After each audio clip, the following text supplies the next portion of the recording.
Well, this reflection is coming from Barcelona. I'm here in the one of the parks, and a beautiful man playing music, and I'm up. You can see it. It's not a monument, but it's just a staircase in the park that's ornate and complements all the trees that are around. However, it's really interesting that my reflection is about a thought I was having in Washington, D.C. And I was at the Lincoln Memorial. Again, I always try to visit when I'm there. And I was looking at that memorial and thinking about symbols. Symbols, while you can talk about them in many ways, one of the ways is that they are representations in some form of what they're pointing to, of what they embody or evoke within us. And I began thinking about people like Lincoln who have become icons. They have become doubly esteemed. They are esteemed first for who they were or what they did, an aspect of their life or their presence, and second, of what they represent.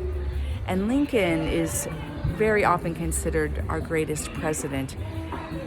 Is it because of what he represented or because of who he was or what he did?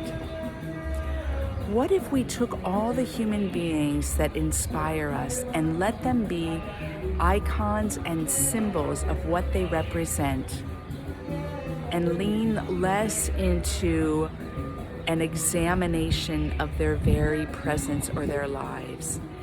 Every human being has strengths or weaknesses. Every human being.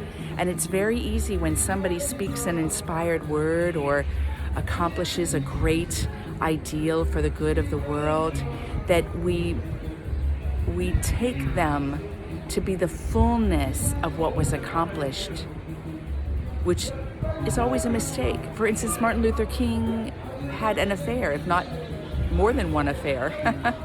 So you've got somebody that accomplished something very great and whose words evoke a sense of truth within the listener.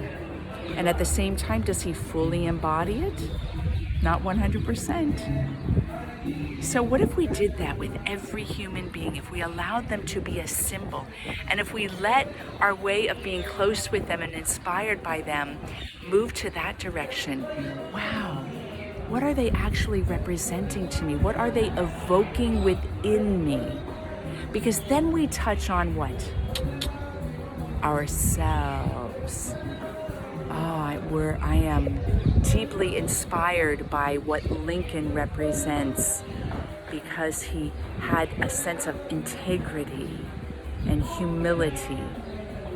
Oh, that inspires those qualities within myself that are already there. We could move away from a lot of trauma that happens when a guru falls, or the weak side of somebody that's considered very pure shows forth that they are still on the path to purity.